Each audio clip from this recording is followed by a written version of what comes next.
Good afternoon બાળકો. સ્વામી વિવેકાનંદ વિદ્યાલયમાં આપનું હાર્દિક સ્વાગત છે. ધોરણ 5 વિષય હિન્દી સ્વાધ્યાય પોથીમાં આપણે ગયા વખતે પેજ નંબર 19 સુધી પૂરેલું હતું. આજે આપણે પૂરીશું પેજ નંબર 20. તેમાં છે પ્રશ્ન 10. નિમ્નલિખિત શબ્દો કા પ્રયોગ કરકે વાક્ય બનાવીએ. અહીં આપણને શબ્દો આપેલા છે, તેના પરથી આપણે વાક્ય બનાવવાના છે. તો અહીં શબ્દ છે કિતાબ, કિતાબ. તો કિતાબ પરથી આપણે વાક્ય બનાવીશું. યહ વિજ્ઞાન કી કિતાબ હે. વાક્ય બન્યું બરાબર. અહીં કિતાબ શબ્દ આવી ગયા ને વાક્યની અંદર. તો આ રીતે આપણે વાક્ય બનાવવાના છે. તેના પછી છે લાલ. શબ્દ છે લાલ. કિતાબ પર લાલ રંગ કા કવર હે. વાક્યની અંદર આપણે લાલ શબ્દ આવવો જોઈએ. તો તે રીતે આપણે વાક્ય બનાવવાના છે. લાલ. તેના પછી છે થોડા. થોડા લાલ કવર પર થોડા રંગ भी भरा हुआ है. होशियार. होशियार छात्र किताब पढ़ना पसंद करते हैं. અહીં શબ્દ આવ્યો હોશિયાર. તેના પછી છે प्यारे. किताब में एक छात्र का नाम प्यारे मोहन लिखा है. તો આ રીતે આપણે શબ્દ પરથી વાક્ય બનાવવાના છે. તેના પછીનો પ્રશ્ન છે इकाई में आए शब्दों को कोष्टक में से ढूंढकर चौरस कीजिए और लिखिए. અહીં ઇકાઈના આધારે, ઇકાઈ એટલે કે પાઠ, પાઠના આધારે અહીં શબ્દો આપણે શોધીને બાજુમાં લખવાના છે. તો અહીં શબ્દ દેખાય છે ને પેન્સિલથી જે રાઉન્ડ કરેલા છે. તો અહીં આપણે શબ્દ શોધવાના છે. પાઠની અંદરથી શબ્દ શોધી અને રાઉન્ડ કરી દેવાના છે. તો તમે પાઠ જોયો હશે બાળકો. અહીં મેં શબ્દ શોધીને વર્તુળ બનાવેલા છે. એવા તમે પેન્સિલથી અહીં બરસાત, લહલહાએ, દુમદુમા, પછી તૈરના, ખેલના, બાદલ, પ્રાર્થના, છપાછપ, આ શબ્દો આપણે પાઠની અંદર જોયા બરાબર ને. તો આ શબ્દો અહીં આપણે લખી દેવાના છે. બરસાત, બાદલ, તૈરના, દુમદુમા, લહલહાએ, ખેલ, પ્રાર્થના, છપાછપ. આ રીતે તમારે શબ્દ પર રાઉન્ડ કરીને અહીં લખવાના છે. તો સ્વાધ્યાય પોથીમાં તમે આ રીતે લખી દેજો. તેના પછી છે પ્રશ્ન નંબર 12. નીચે દિए गए चित्र के आधार पर 5-6 वाक्य लिखिए. અહીં આપણે સરસ મજાનું ચિત્ર આપેલું છે. તેના પરથી આપણે 5-6 વાક્ય લખવાના છે. તો ચિત્ર દેખાય છે ને બાળકો. તો ચાલો ચિત્ર પરથી આપણે વાક્યો જોઈએ.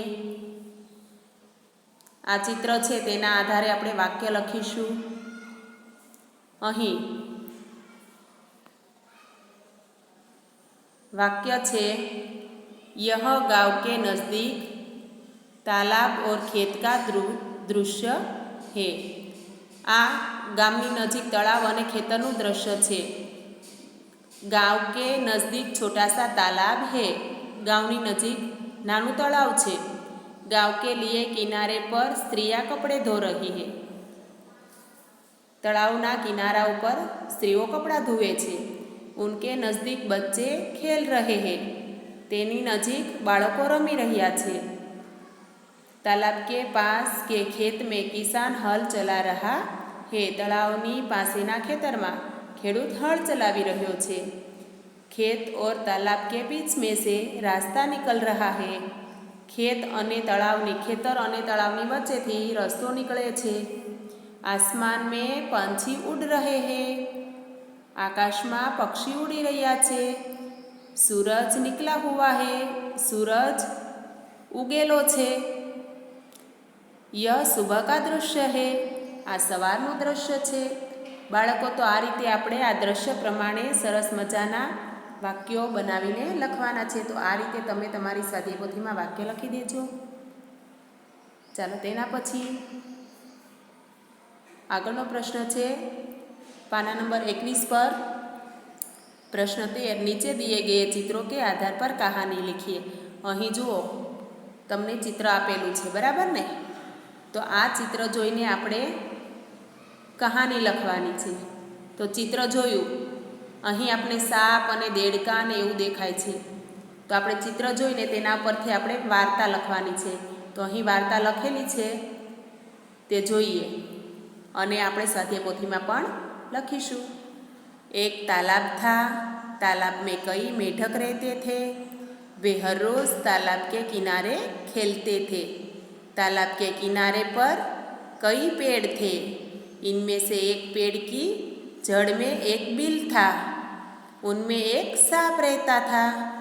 जब मेढक तालाब के किनारे खेलते तब सांप बिल में से आकर किसी न किसी मेढक को खा जाता।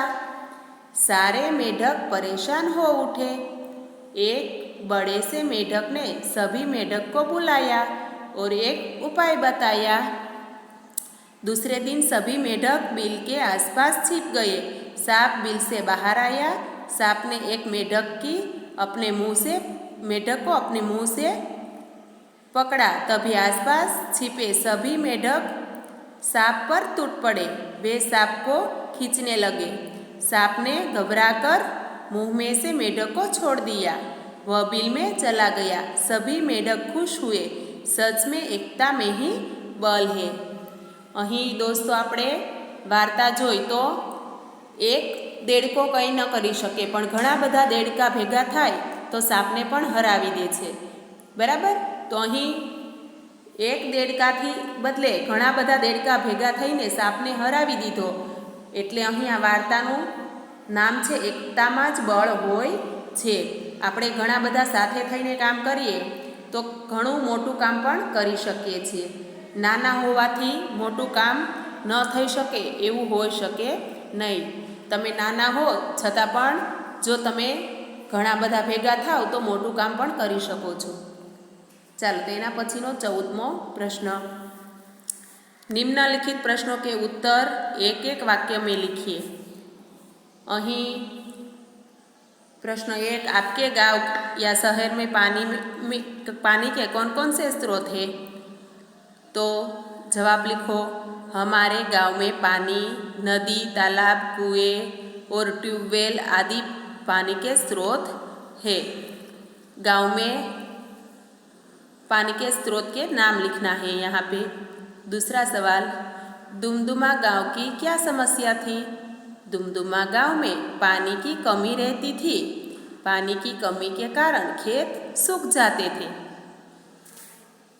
जवाब आ रीते लखी देवाना छे। चालो, तेना पछीनु पेज नंबर આપણે જોઈશું 22। प्रश्न 3, पानी के कमी के कारण बच्चे क्या क्या नहीं कर पाते थे? पानी की कमी के कारण बच्चे खेल नहीं पाते थे, बच्चे तैर नहीं पाते थे। पानी की कमी दूर करने के लिए रजिया ने क्या उपाय बताया? तो तेनो जवाब छे, पानी की कमी दूर करने के लिए रजिया ने बड़ा सा गड्ढा खोदकर उसमें पानी भरने का उपाय बताया। तेना पछी आगळनो सवाल 5 नंबर 5, जमीन खोदने के लिए बच्चे कौन कौन से साधन लाए? तो जवाब छे, जमीन खोदने के लिए बच्चे फावड़े, कड़ाही, कुदाले और तसले लाए। 6 नंबर, तालाब में पानी भरने से क्या फ़ायदा हुआ? तेरो जवाब है, तालाब में पानी भरने से खेतों की सिंचाई हुई, खेतों में मक्का और धान लहलहाए। 7, गांव के बच्चों ने क्या करने की सोची? गांव के बच्चों ने गांव में पानी की कमी दूर करने की सोची। 8 नंबर, हम पानी का उपयोग कहाँ कहाँ करते हैं? हम पानी का उपयोग खाने, नहाने और साफ सफाई करने के लिए करते हैं। हम कारखाने और खेती के लिए भी पानी का उपयोग करते हैं। तेना पछी छे प्रश्न नंबर 15। निम्नलिखित प्रश्नों के उत्तर 2-3 वाक्यों में लिखिए। पहलो प्रश्न है, लोग पानी का अपव्यय कैसे करते हैं? अपव्यय यानी बगाड़। लोग पानीनो बगाड़ केवी रीते करे छे ते जवाब लखीशुं। नदी तालाब में पशुओं को नहा लेते हैं। कई जगहों पर पानी के नल खुले छोड़ देते हैं। कपड़े धोने और साफ सफाई के काम में ज़्यादा से ज़्यादा पानी अपव्यय करते हैं। बरसात का पानी नदी समुद्र में बह जाने देते हैं। पानी का संग्रह नहीं करते हैं। बराबर ने? तो आ जवाब थयो तेनो। तेना पछी नंबर 2, पानी का अपव्यय न हो इस हेतु आप क्या क्या करोगे? तो जवाब छे तेनो, बरसात के पानी का संग्रह करेंगे। पानी योग्य पानी को ढक्कन से ढककर संग्रह करेंगे। कारखाने का गंदा पानी नदी तालाब में नहीं छोड़ेंगे। पानी का अपव्यय होने से होने वाले नुकसान के बारे में लोगों को समझाएंगे। तेना पछी प्रश्न नंबर 16, मातृभाषा में अनुवाद कीजिए। जल ही जीवन है। एनु गुजराती थशे जल ज जीवन छे। जल ज जीवन छे। जल एटले के पाणी। बराबर? अहींया पाणी जीवन छे आवुं पण लखी शको छो। तेना पछी बीजू, एकता में ही बल है। आपणे हमणां वार्ता जोई ने ते रीते एकता में ज बल छे। अहीं આપણું આ પેજ નંબર 22 પૂરું થાય છે અને તેના પછી આપણે પુનરાવર્તન પણ જોઈ લઈએ। સાથે સાથે પુનરાવર્તન 3 સ્વાધ્યાય પોથીની અંદર પુનરાવર્તન 3। તો અહીં છે પ્રશ્ન 1, दिए गए चित्र के आधार पर 5-6 वाक्य लिखिए। અહીં चित्र ઝાડની નીચે છોકરો બેઠેલો છે, તેની પાસે બોલ છે, આવું ચિત્ર આપેલું છે, તેના પરથી આપણે 5-6 વાક્ય લખીશું। તો ચાલો જોઈએ વાક્યો। આ चित्र परथी આપણે वाक्य बनावीने लखवाना छे। यह चित्र में एक लड़का गांव की ओर इशारा कर रहा है। लड़का एक पेड़ के नीचे बैठा है। लड़के के पास एक बड़ी सी गेंद है। गेंद एटले बॉल। शायद वह अपने मित्र को खेलने बुला रहा है। पेड़ के आसपास फूल के पौधे हैं। गांव की दूसरी ओर कारखाने की बड़ी इमारत नजर आ रही है। नदी के पानी को स्वच्छ रखने का संदेश भी इस चित्र से मिलता है। અહીં चित्र આપણે જોયું। બરાબર? છોકરો ગામની તરફ ઇશારો કરી રહ્યો છે। પાણી પણ અહીંયા પાછળ ઝાડની પાછળ દેખાય છે અને આપણે આ चित्र જોઈને આ રીતે વાક્યો લખી દેવાના છે સ્વાધ્યાય પોથીની અંદર। तेना पछीनो प्रश्न जोईए।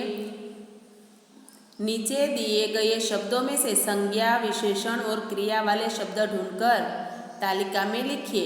અહીં આપણે આ પ્રશ્ન પહેલાં પણ શીખવી દીધેલો છે। તો સંજ્ઞા, વિશેષણ અને ક્રિયા આપણે સમજાવી દીધેલો છે। સંજ્ઞા કોને કહેવાય, વિશેષણ વાક્યની અંદર જે વિશેષ શબ્દ વાપરવામાં આવ્યો હોય તેને વિશેષણ કહેવાય। વાક્યની અંદર જે ક્રિયા બતાવવામાં આવી હોય તેને ક્રિયા કહેવાય। અને વાક્યનું નામ, મેઇન વસ્તુ હોય નામ, તો તેને આપણે સંજ્ઞા કહીશું। અહીં કોષ્ટકમાં શબ્દો આપેલા છે તો તેને આપણે સંજ્ઞા, વિશેષણ અને ક્રિયાના રૂપમાં લખવાના છે। નર્મદા તો સંજ્ઞામાં લખીશું શ્રીકૃષ્ણ, સંજ્ઞા। चलना क्रिया, दौड़ना क्रिया, छोटा विशेषण, काला विशेषण, खेलना तो क्रिया थई। खेलना एटले सफ़ेद विशेषण, लिखना क्रिया, गंगा संज्ञा, थोड़ा विशेषण, हिमालय संज्ञा। तो आ रीते आपणे संज्ञा, विशेषण अने क्रियानुं कोष्टक लखवानुं छे। तेना पछी प्रश्न नंबर 3, उपयुक्त तालिका में से सही किन्हीं 5 शब्दों का वाक्य प्रयोग कीजिए। અહીં જે આપણે ઉપરના વાક્યો છે તેના વાક્યો બનાવવાના છે શબ્દમાંથી। नर्मदा, तो नर्मदा नदी को रेवा भी कहते हैं। श्री कृष्ण गेंद से खेलते हैं। काला, काला घोड़ा दौड़ने में तेज थे। तेना पछी लिखना, राधा को निबंध लिखना पसंद है। चलना, रामू चाचा को चलना दौड़ना बहुत पसंद है। અહીં તમે વાક્ય બીજા પણ લખી શકો છો, આ સિવાયના પણ લખી શકો છો। प्रश्न नंबर 4, सही विकल्प चुनकर रिक्त स्थानों की पूर्ति कीजिए। यह किताब गौरव खाली जग्या है की, तो रसवई की आवशे के दीर्घई की आवशे? तो અહીં આપણે की रसवई आवशे, रसवई नहीं पण दीर्घई आवशे, बराबर। आ की आवशे, दीर्घई की। पछी खाली जग्या क्रिकेट खेलता हूँ मैं, हम नहीं आवे पण मैं आवशे, कारण के खेलता हूँ एकनी बात करवामां आवी छे। पछी पानी खाली जग्या मगर है, पानी में एटले आ में पहलो में आवशे। पछी यदि हाथी है, यह हाथी है खाली जग्या रंग काला है, तो अहीं इसका। तेना पछी खाली जग्या लड़के है ये। तो आ रीते तमारे खाली जग्या पूरी देवानी छे।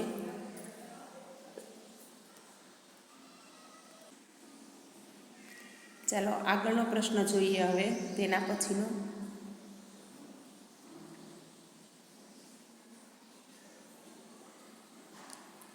प्रश्न नंबर 5, नीचे दिए गए प्रत्येक विषय के बारे में 5-6 वाक्य लिखिए। तो अहीं निबंध प्रकारना फकरा आपणे लखीशुं। मेरा परिवार, तो तेमां 5-6 वाक्य लखीशुं। मेरा नाम राजल है, आप अपना नाम लिखिए। मेरे परिवार में हम 5 व्यक्ति रहते हैं। मेरे पिताजी का नाम परेश भाई है, वे शिक्षक है। मेरी माताजी का नाम नीलमबेन है, वे गृहिणी है। मेरी छोटी बहन का नाम रिया है। दूल्हा भाई मेरे दादाजी है, वे हमें कहानियाँ सुनाते हैं। वे छुट्टी के दिन में हमें मंदिर ले जाते हैं, हम मिलजुल कर रहते हैं। आ रीते तमे तमारा विषे पण तमारे तमारा विषे लखवानुं छे, बराबर। तेना पछी छे सब्जी मंडी। सब्जी मंडी एटले के शाक मार्केट। फल और सब्जियां बेचने और खरीदने का बाजार सब्जी मंडी कहलाता है। सब्जी मंडी में बड़ा कोलाहल होता है। सब्जी मंडी में ज़्यादातर स्त्रियां होती है। सब्जी मंडी में दुकानें, ठेला और टोकरियाँ भर भर के सब्जियां बिकती है। सब्जी मंडी में नापतोल करके सब्जियां खरीदी और बेची जाती है। हमें सब्जी मंडी को स्वच्छ रखना चाहिए। आ रीते सब्जी मंडी विषे तमारे लखवानुं छे। तेना पछी छे मेरी प्रिय सब्जी। तमने जे भावे ते लखी शको छो। मेरी प्रिय सब्जी टमाटर है। कच्चे टमाटर हरे रंग के होते हैं, पके टमाटर लाल रंग के होते हैं। टमाटर बेहद सुंदर दिखते हैं। टमाटर स्वाद में खट्टे मीठे लगते हैं। टमाटर मसाले की तरह कई सब्जियों के साथ मिक्स किए जाते हैं। टमाटर के रस का कई खुराक में उपयोग किया जाता है। टमाटर स्वास्थ्य के लिए बेहद गुणकारी है। आ रीते तमारे बीजी कोईपण शाकभाजी विषे पण लखी शको छो। तेना पछी प्रश्न नंबर 6, मातृभाषा में अनुवाद कीजिए। एटले के गुजराती में भाषांतर करीशुं। करेला कड़वा होता है, तेनु गुजराती थशे कारेला कड़वा होय छे। दीपक रोशनी देता है, दीपक अंजवाळुं आपे छे। गंदगी बहुत से रोगों की जड़ है, गंदगी घणा रोगोनुं मूळ छे। जड़ एटले के मूळ। लौकी और गाजर का हलवा बनता है, दूधी अने गाजरनो हलवो बने छे। काफिला बगदाद की ओर जा रहा था, काफलो बगदाद तरफ जई रह्यो हतो। आ रीते आपणे स्वाध्याय पोथी अहीं पूर्ण करी, बराबर। तो तमारे आ रीते 5 पेज 20 नंबर थी 25 सुधीना, पेज नंबर 20, 21, 22, 23 અને 24 આ 24 નંબરના પેજ સુધીનું કમ્પ્લીટ કરવાનું છે। તો વિદ્યાર્થી મિત્રો, અસ્તુ. આશા છે કે તમે આ સ્વાધ્યાય પોથી પૂરી દેશો.